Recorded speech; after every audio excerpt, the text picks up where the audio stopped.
ಬಜೆಟ್ಟಿನ ಬಗ್ಗೆ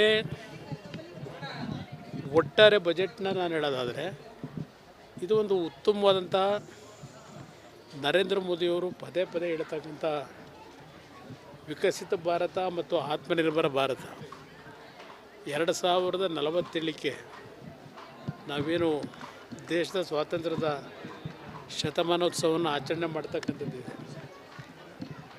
ನಮ್ಮ ದೇಶ ವಿಶ್ವದಲ್ಲಿ ಅಗ್ರಸ್ಥಾನಕ್ಕೆ ಬರ್ತಕ್ಕಂಥ ಕಾರ್ಯಕ್ರಮಗಳನ್ನು ತರಬೇಕು ಅಂತಕ್ಕಂಥದ್ದು ಅವರ ಒಂದು ಕಲ್ಪನೆಗಳೇನಿದೆ. ಈ ಬಾರಿ ವಿಶೇಷವಾಗಿ 4 ಸೆಕ್ಟರ್ಗೆ ಕಾರ್ಯಕ್ರಮಗಳ ಬಗ್ಗೆ ಅವರು ದೂರದೃಷ್ಟಿಯನ್ನು ಆರ್ಥಿಕ ಸಚಿವರ ಮುಖಾಂತರ ದೇಶದ ಜನತೆಗೆ ವಿಶ್ವಾಸ ಮೂಡಿಸ್ಲಿಕ್ಕೆ ಪ್ರಯತ್ನ ಪಟ್ಟಿದ್ದಾರೆ.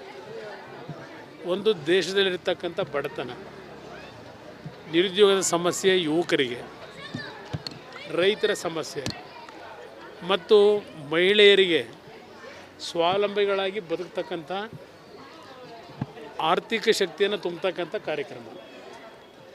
ಈ 4 ಕಾರ್ಯಕ್ರಮಗಳಿಗೆ ಈ ಬಜೆಟ್ನಲ್ಲಿ ಆದ್ಯತೆ ಕೊಟ್ಟಿದ್ದಾರೆ ಅನ್ನೋದು ನನ್ನ ಅಭಿಪ್ರಾಯ. ಮತ್ತು ಕುಟುಂಬಗಳಿಗೆ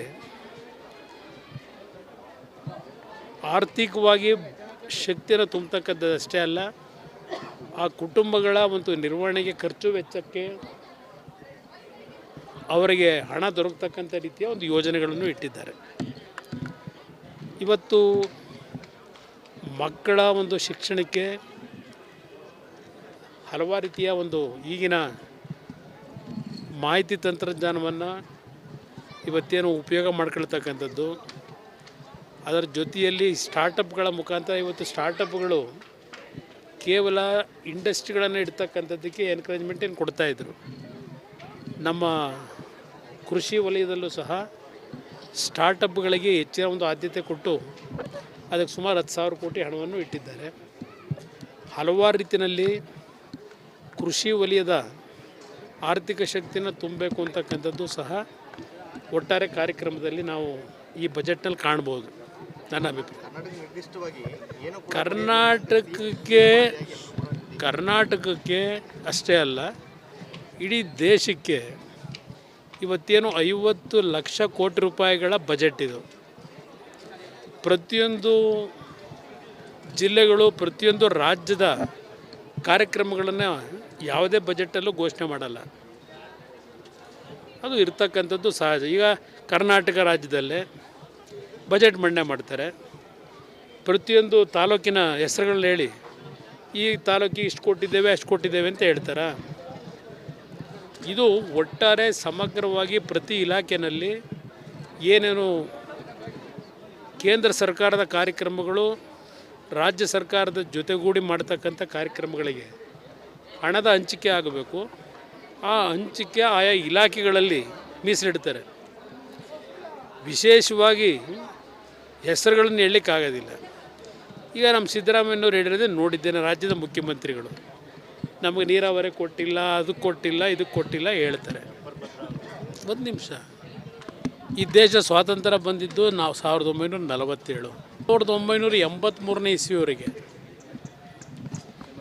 ನಮ್ಮ ರಾಜ್ಯದ ಆಡಳಿತ, ಕೇಂದ್ರ ಸರ್ಕಾರದ ಆಡಳಿತ ಎರಡನ್ನೂ ಕರ್ನಾಟಕ ರಾಜ್ಯದ ಜನತೆ ಕಾಂಗ್ರೆಸ್ ಪಕ್ಷಕ್ಕೆ ಕೊಟ್ಟಿದ್ದರು. ಮಧ್ಯದಲ್ಲಿ ಏನೋ ಒಂದು ಎಮರ್ಜೆನ್ಸಿ ಟೈಮ್ನಲ್ಲಿ ಚುನಾವಣೆಯಾಗಿ 2 ವರ್ಷ ಕೇಂದ್ರದಲ್ಲಿ ಆಡಳಿತ ನಡೆಸಿದ್ದು ಬೇರೆ. ಅವತ್ತು ಕರ್ನಾಟಕದಲ್ಲಿ ಕಾಂಗ್ರೆಸ್ ಅಧಿಕಾರದಲ್ಲಿತ್ತಲ್ವೇ.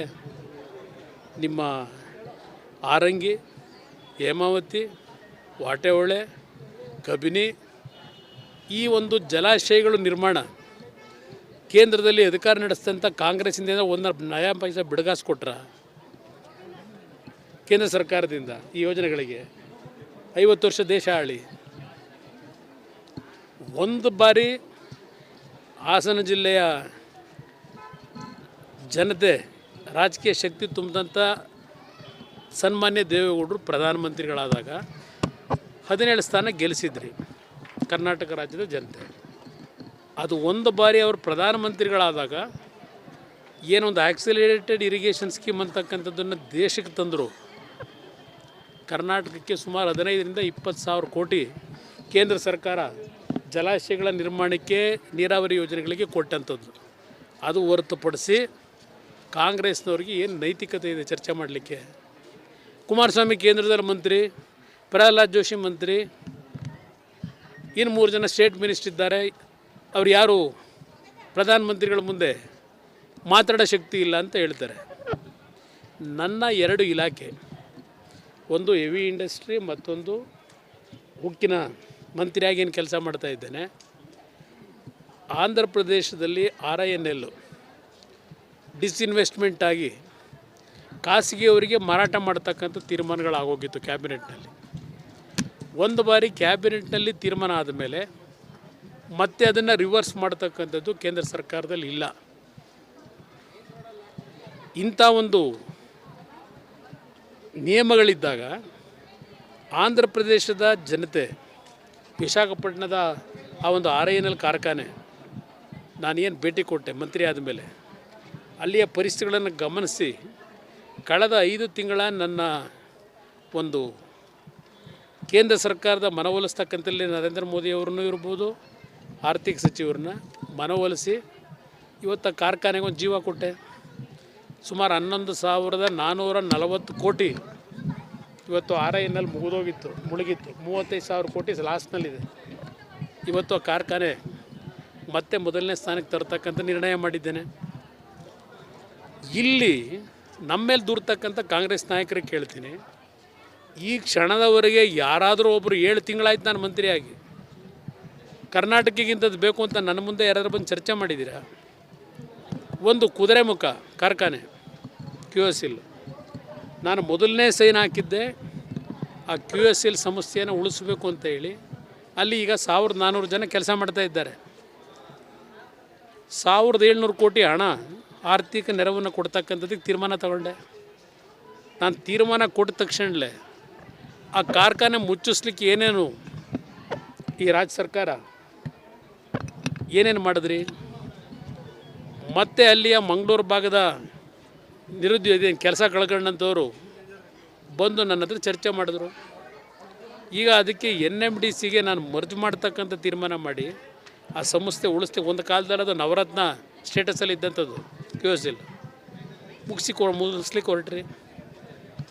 ಅದನ್ನು ಉಳಿಸಿ ಇವತ್ತು ಇನ್ನೂ ಇಷ್ಟೊತ್ತಿಗೆ ನಾವೇನೋ ದೇವದಾರ ಮೈನಿಂಗ್ನ ಕೆಲಸ ಪ್ರಾರಂಭ ಮಾಡಿದರೆ ಇನ್ನೂ 2,500 ಜನಕ್ಕೆ ಕೆಲಸ ಸಿಗ್ತಿತ್ತು.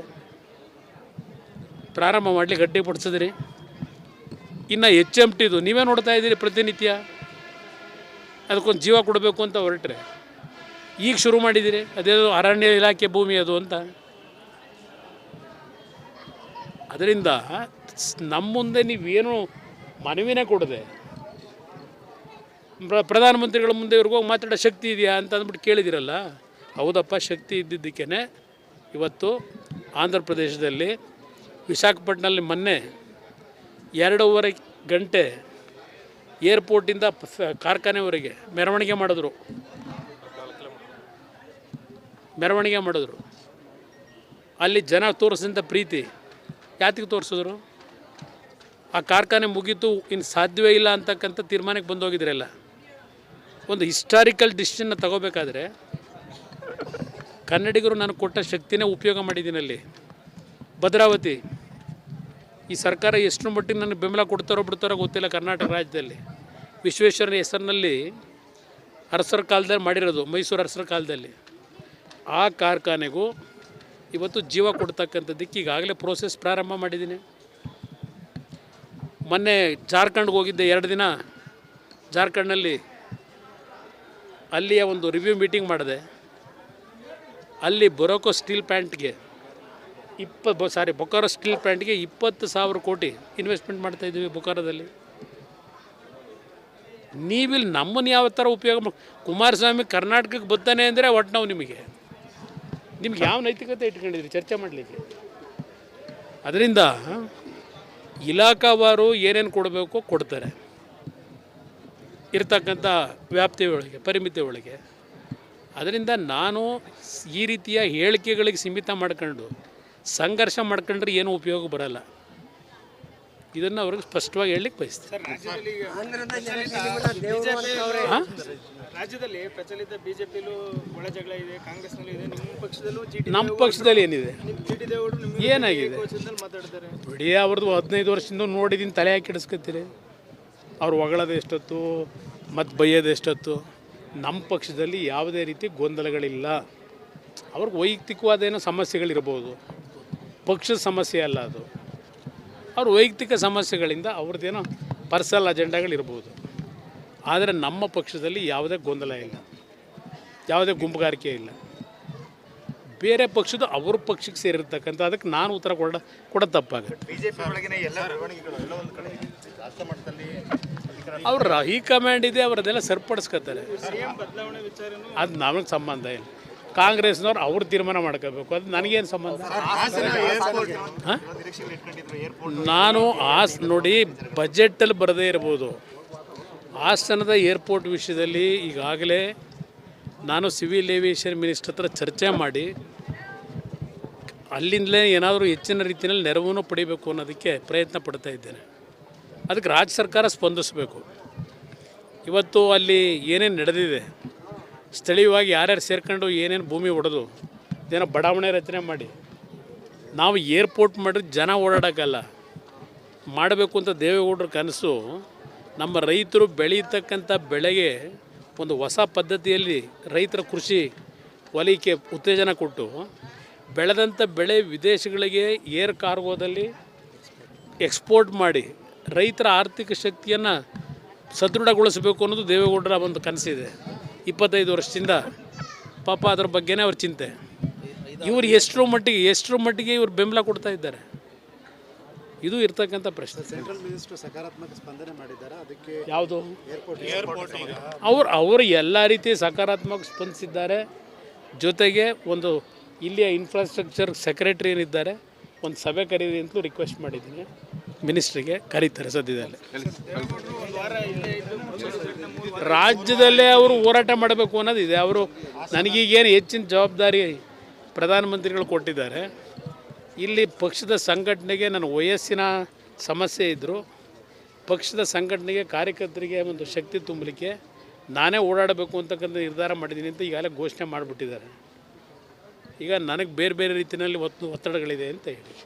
ಆದರೆ ನಾನು ಈಗಲೂ ನಮ್ಮ ರಾಷ್ಟ್ರೀಯ ಅಧ್ಯಕ್ಷರಿಗೆ ಮನವಿ ಮಾಡೋದು, ನಮಗೆ ನಮ್ಮ ಮುಂದೆ ಇರಬೇಕಿನ್ನು ಈ ರಾಜ್ಯಕ್ಕೆ ಅವರ ಒಂದು ಕನಸುಗಳೇನಿತ್ತು ಅದನ್ನು ನನಸು ಮಾಡತಕ್ಕಂಥ ಒಂದು ಕಾಲ ಈ ನಾಡಿನ ಜನತೆ ಕೊಡ್ತಾರೆ ಅಂತಕ್ಕಂಥ ನಂಬಿಕೆ ಇಟ್ಕೊಂಡಿದ್ದೇನೆ.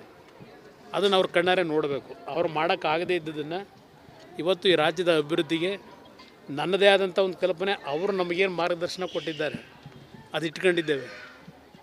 ಆ ಕಾರ್ಯಕ್ರಮಗಳನ್ನು ತರಬೇಕು ಅಂತಕ್ಕಂಥದ್ದು ನನ್ನ ಒಂದು ಯೋಜನೆ ಇದೆ. ಇವತ್ತು ನೋಡಿ, ಕೇಂದ್ರ ಸರ್ಕಾರದಲ್ಲೇ ಎಲೆಕ್ಟ್ರಾನಿಕ್ ಟಾಯ್ಸ್ಗೆ ಉತ್ತೇಜನ ಕೊಡಬೇಕು ಅಂತ ತೀರ್ಮಾನ ಮಾಡಿದ್ರು. ನಾನು 14 ತಿಂಗಳು 2ನೇ ಬಾರಿ ಮುಖ್ಯಮಂತ್ರಿ ಆದಾಗ 9 ಇಂಡಸ್ಟ್ರಿಯಲ್ ಕ್ಲಸ್ಟರ್ನ ರಾಜ್ಯದಲ್ಲಿ ಮಾಡಬೇಕು ಅಂತ ಇದ್ದೆ.